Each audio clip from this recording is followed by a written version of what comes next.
Hello, എല്ലാവർക്കും സുഖാണെന്ന് കരുതുന്നു. So let's continue with the chapter. One evening, Sir called my father and put forward his suggestion. ഒരു വൈകുന്നേരം sir എൻ്റെ അച്ഛനെ വിളിച്ചിട്ട് ഒരു നിർദ്ദേശം മുന്നോട്ട് വെച്ചു.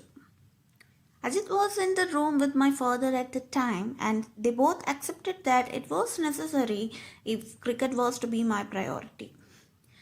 സോ സർ ഇങ്ങനെ ഒരു സജഷൻ വെച്ച സമയത്ത് അജിത്തും അച്ഛനോടൊപ്പം റൂമിലുണ്ടായിരുന്നു. ക്രിക്കറ്റിൻ്റെ മുൻഗണനയാണ് എങ്കിൽ അത് ആവശ്യമാണെന്ന് ഇരുവരും അംഗീകരിച്ചു. സോ എന്തായിരുന്നു ആ നിർദ്ദേശം, നിങ്ങൾ ഓർക്കുന്നുണ്ടോ? സച്ചിന് ക്രിക്കറ്റ് കുറച്ചുകൂടി സീരിയസ് ആയിട്ട് പിന്തുടരണം എന്നുണ്ടെങ്കിൽ സച്ചിൻ സ്കൂൾ മാറണമെന്ന് അച്ഛരേക്കർ സാർ പറഞ്ഞിട്ടുണ്ടായിരുന്നു അല്ലേ? My father sat me down and explained that while he did not have any objections to my changing schools, I should do so only if I was really serious about playing cricket. ഞാൻ schools മാറുന്നതിനോട് എതിർപ്പുകളൊന്നുമില്ലെങ്കിലും cricket കളിക്കുന്നതിൽ ഞാൻ ശരിക്കും ഗൗരവമുള്ളവനാണെങ്കിൽ മാത്രമേ ഞാൻ school മാറാവൂ എന്ന് അച്ഛൻ എന്നെ ഇരുത്തി വിശദീകരിച്ചു. I assured him I was, and so it was agreed that I should move to Shardashram Vidya Mandir, where Achrekar sir was the cricket coach. ഞാൻ തയ്യാറാണെന്ന് അദ്ദേഹത്തിന് ഉറപ്പ് നൽകി. അച്ഛരേക്കർ സർ ക്രിക്കറ്റ് പരിശീലകനായിരുന്ന ശർദാശ്രം വിദ്യാമന്ദിറിലേക്ക് പോകാമെന്നും സമ്മതിച്ചു. All my excess energies were getting channeled into cricket, which acted as a kind of safety valve. എൻ്റെ എല്ലാ ഊർജവും ക്രിക്കറ്റിലേക്ക് മാറ്റപ്പെട്ടു. അതൊരു തരം സുരക്ഷാ വാൽവായി പ്രവർത്തിച്ചു. അതായത് ക്രിക്കറ്റ് കളി അദ്ദേഹത്തിന് വളരെ സന്തോഷവും സമാധാനവും ഒക്കെ നൽകി. My father always said that all he wanted me to do was give it my best effort without worrying about the results. റിസൾട്ട്സിനെ കുറിച്ച്, ഫലത്തെക്കുറിച്ച് ആലോചിച്ച് വിഷമിക്കാതെ എൻ്റെ എല്ലാ പരിശ്രമവും നൽകുക എന്നതാണ് എൻ്റെ അച്ഛൻ എന്നിൽ നിന്നും ആഗ്രഹിക്കുന്നതെന്ന് എപ്പോഴും പറയാറുണ്ടായിരുന്നു. In my first year at Shardashram, I played 55 practice matches during the summer break of 60 days. ശർദാശ്രമത്തിലെ എൻ്റെ ആദ്യ വർഷത്തിൽ 60 ദിവസത്തെ വേനൽക്കാലാവധിയിൽ ഞാൻ 55 പരിശീലന മത്സരങ്ങൾ കളിച്ചു. My summer sessions used to start at 7:30 a.m. and end at 4:30 p.m. എൻ്റെ വേനൽ സെഷനുകൾ രാവിലെ 7:30 ആരംഭിച്ച് 4:30 അവസാനിക്കുമായിരുന്നു. My evening session would start at 5 p.m. after only a 30-minute break. എൻ്റെ വൈകുന്നേരത്തെ സെഷൻ ഒരു 30 മിനിറ്റ് ഇടവേളയ്ക്ക് ശേഷം വൈകിട്ട് 5 മണിക്ക് ആരംഭിക്കും. During the break, sir would often give me some money to go to and have a vada pav. That is a popular Mumbai fast food. ഇടവേളയിൽ sir പലപ്പോഴും ഒരു വടപ്പാവ് കഴിക്കാൻ എനിക്ക് കുറച്ച് പണം തരുമായിരുന്നു. മുംബൈയിലുണ്ടായിരുന്ന ഒരു ഫേമസ് ആയിട്ടുള്ള ഫാസ്റ്റ് ഫുഡാണ് vada pav. Between 5 p.m. and 7 p.m. I would have 5 more net sessions. വൈകിട്ട് 5 മണിക്കും 7 മണിക്കും ഇടയിൽ എനിക്ക് 5 നെറ്റ് സെഷനുകൾ കൂടി ഉണ്ടായിരിക്കും. Towards the last 15 minutes, sir would place a 1 rupee coin on top of the stamps, and if I managed to avoid getting out, the coin was mine. അവസാന 15 മിനിറ്റിനുള്ളിൽ സർ സ്റ്റമ്പുകൾക്ക് മുകളിൽ 1 രൂപ നാണയം വയ്ക്കും. ഞാൻ ഔട്ടാവാതെ പിടിച്ചു നിന്നാൽ നാണയം എനിക്ക് കിട്ടും. In this session, every bowler in the camp would come and bowl to me with some 60 to 70 boys fielding. ഈ സെഷനിൽ ക്യാമ്പിലെ ഓരോ ബൗളറും വന്നിട്ട് എനിക്കെതിരെ പന്തെറിയുമായിരുന്നു. അതിൽ 60 മുതൽ 70 ബോയ്സ് വരെ ഫീൽഡിങ്ങിലും ഉണ്ടാവുമായിരുന്നു. It meant I had to hit every ball along the ground to survive those intense 15 minutes. എന്നുവെച്ചാൽ ആ തീവ്രമായ 15 മിനിറ്റ് അതിജീവിക്കാൻ എനിക്ക് ഓരോ പന്തും ഗ്രൗണ്ടിലൂടെ അടിക്കേണ്ടി വരും. Winning the 1 rupee coin used to give me immense satisfaction and taught me how to concentrate even when physically drained. 1 രൂപ നാണയം നേടുന്നത് എനിക്ക് വളരെയധികം സംതൃപ്തി നൽകുകയും ശാരീരികമായി തളർന്നാലും എങ്ങനെ ശ്രദ്ധ കേന്ദ്രീകരിക്കണമെന്ന് എന്നെ പഠിപ്പിക്കുകയും ചെയ്തു. At the end of it all, sir would tell me to run 2 full circuits of Shivaji Park with my pads and gloves on. എല്ലാത്തിൻ്റെയും അവസാനം എൻ്റെ പാഡുകളും കയ്യുറകളും ധരിച്ച് ശിവാജി പാർക്കിലൂടെ 2 തവണ ഓടാൻ സർ എന്നോട് പറയുമായിരുന്നു. That was the last part of my training and I would be completely exhausted by the end of it all. എൻ്റെ പരിശീലനത്തിൻ്റെ അവസാന ഭാഗമായിരുന്നു അത്. എല്ലാം അവസാനിക്കുമ്പോൾ ഞാൻ പൂർണ്ണമായും തളർന്നു പോകുമായിരുന്നു. It was a routine I would repeat right through my summer holidays and it helped me to build up physical and mental stamina. എൻ്റെ വേനലവധി ദിവസങ്ങളിൽ ഞാൻ ആവർത്തിച്ചിരുന്ന ഒരു പതിവ് ശീലമായിരുന്നു ഇത്. ശാരീരികമായും മാനസികവുമായ ഊർജം പകരാൻ ഇതെന്നെ സഹായിച്ചു. Occasionally, my father came to take me home and I would always ask him to treat me to a special fruit cocktail at a juice center near the club. ഇടയ്ക്കിടെ എന്നെ വീട്ടിലേക്ക് കൊണ്ടുപോകാൻ അച്ഛൻ വരുമായിരുന്നു. അപ്പോഴൊക്കെ ക്ലബിന് സമീപമുള്ള ഒരു ജ്യൂസ് സെൻറ്ററിലെ ഒരു പ്രത്യേക ജ്യൂസ് കോക്ടെയിൽ വാങ്ങിത്തരണമെന്ന് ഞാൻ പറയുമായിരുന്നു.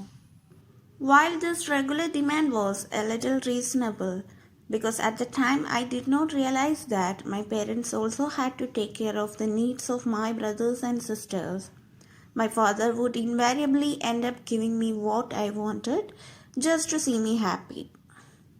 ഈ ഒരു പതിവ് അല്പം യുക്തിരഹിതമായിരുന്നു. കാരണം എൻ്റെ മാതാപിതാക്കൾ എൻ്റെ സഹോദരന്മാരുടെ ആവശ്യങ്ങൾ ശ്രദ്ധിക്കേണ്ടതുണ്ടെന്ന് ഞാൻ തിരിച്ചറിഞ്ഞിരുന്നില്ല. എന്നെ സന്തോഷവാനായി കാണാൻ എൻ്റെ അച്ഛൻ സ്ഥിരമായി എനിക്ക് ആവശ്യമുള്ളതെല്ലാം മേടിച്ചു തരുമായിരുന്നു. On other days when I made my way home from Shivaji Park on my own, I would often fall asleep on the bus if I managed to sit down.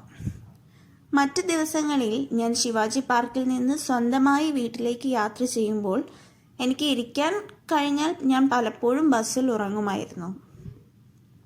Anyone who has been on a Mumbai bus at peak hours will know just how difficult it is to get a seat. തിരക്കേറിയ സമയങ്ങളിൽ മുംബൈ ബസ്സിൽ കയറിയ ആർക്കും seat ലഭിക്കുന്നത് എത്ര ബുദ്ധിമുട്ടുള്ള കാര്യമാണെന്ന് അറിയുന്നുണ്ടാവും. On days when I wasn't so lucky, it was still a challenge just to stand with the kit bag because the bus conductors would inevitably complain about me taking up the space of another passenger. എനിക്ക് ഭാഗ്യമില്ലാത്ത ദിവസങ്ങളിൽ kit ബാഗിനൊപ്പം നിൽക്കുക എന്നുള്ളത് ഒരു വെല്ലുവിളിയായിരുന്നു.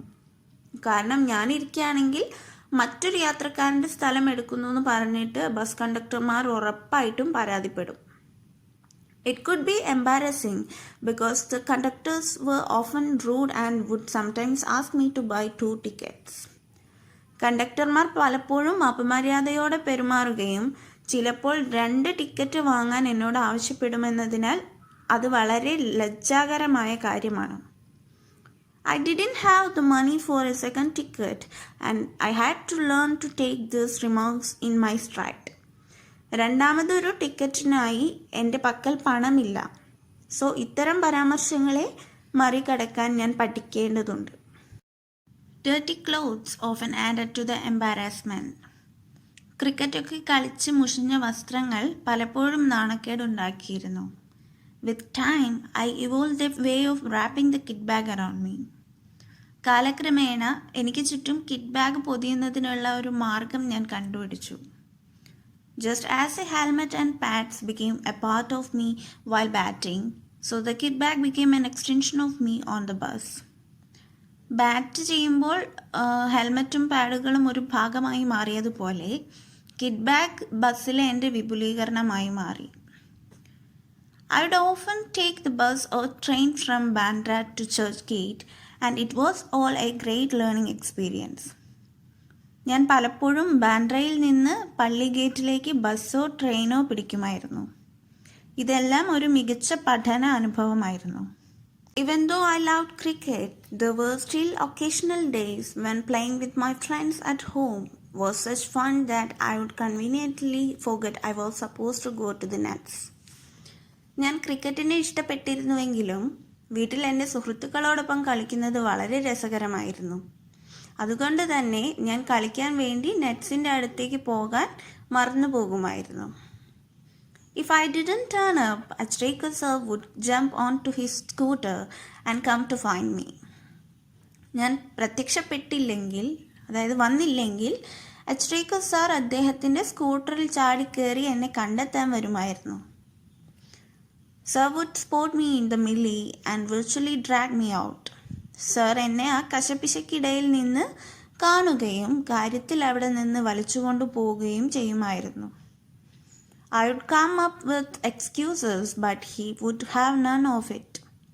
ഞാൻ അദ്ദേഹത്തോട് ഒഴിവു കഴിവുകൾ പറഞ്ഞു നോക്കുമായിരുന്നു, പക്ഷേ അദ്ദേഹം അതൊന്നും കേട്ടിരുന്നില്ല. He would get me to change and head off to Shivaji Park. അദ്ദേഹം എൻ്റെ ഡ്രസ്സ് ചേഞ്ച് ചെയ്യാൻ കൊണ്ടുപോവുകയും പിന്നീട് നേരെ ശിവാജി പാർക്കിലേക്ക് കൊണ്ടുപോവുകയും ചെയ്യും. On the drive, he would tell me, "Don't waste your time playing inane games with these kids." ഈ കുട്ടികളോടൊപ്പം അർത്ഥമില്ലാത്ത ഈ കളി കളിച്ച് നിന്റെ സമയം കളയരുത് എന്ന് ആ യാത്രകളിൽ സർ എന്നോട് പറയുമായിരുന്നു. ഇനാൻ മീൻസ് പാഴായ അല്ലെങ്കിൽ അർത്ഥശൂന്യമായ. Cricket is waiting for you at the nets. Cricket നിന്നെ നെറ്റിൽ കാത്തു നിൽക്കുകയാണ്. Practice hard and see what magic can ട്രാൻസ്പയർ.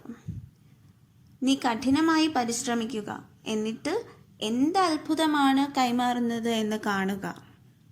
At that time, I hated being dragged off. But as I look back, I feel sheepish about my actions and can only admire Achrekar sir's farsightedness. ആ സമയത്ത് എന്നെ വലിച്ചു കൊണ്ടുപോകുന്നത് ഞാൻ വെറുത്തിരുന്നു. പക്ഷേ ഞാൻ ആ കാലത്തോട്ട് തിരിഞ്ഞു നോക്കുമ്പോൾ എൻ്റെ പ്രവൃത്തികളൊക്കെ ബുദ്ധിശൂന്യമായി തോന്നുന്നു. ഒപ്പം അച്രേക്കർ സാറുടെ ദൂരക്കാഴ്ചയെ അഭിനന്ദിക്കാൻ മാത്രമേ കഴിയൂ. Sir also punished me on one occasion when trying to teach me a very important lesson. വളരെ പ്രധാനപ്പെട്ട ഒരു പാഠം എന്നെ പഠിപ്പിക്കാൻ ശ്രമിക്കുമ്പോൾ ഒരവസരത്തിൽ സർ എന്നെ ശിക്ഷിച്ചിരുന്നു. Once I bunked my daily evening practice to watch an inter-school cricket match, not anticipating that sir would be there. ഒരിക്കൽ എൻ്റെ വൈകുന്നേരത്തെ പരിശീലനം ഒഴിവാക്കി സ്കൂളുകൾ തമ്മിലുള്ള ക്രിക്കറ്റ് മാച്ച് കാണാൻ അച്രേക്കർ സർ അവിടെ ഉണ്ടാകുമെന്ന് പ്രതീക്ഷിക്കാതെ ഞാൻ പോയി. He was angry and he said it wasn't for me to come and watch other people play for.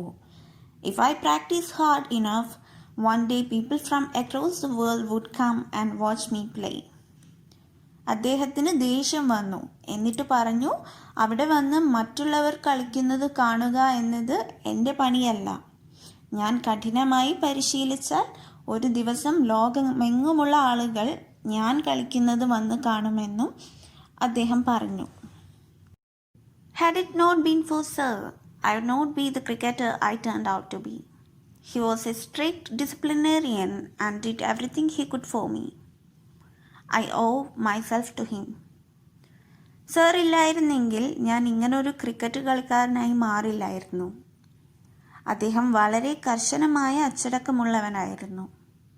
അദ്ദേഹം എനിക്ക് വേണ്ടി ആവുന്നതെല്ലാം ചെയ്തു തന്നു. ഞാൻ അദ്ദേഹത്തോട് കടപ്പെട്ടിരിക്കുന്നു. അങ്ങനെ നമ്മുടെ ചാപ്റ്റർ കഴിഞ്ഞു.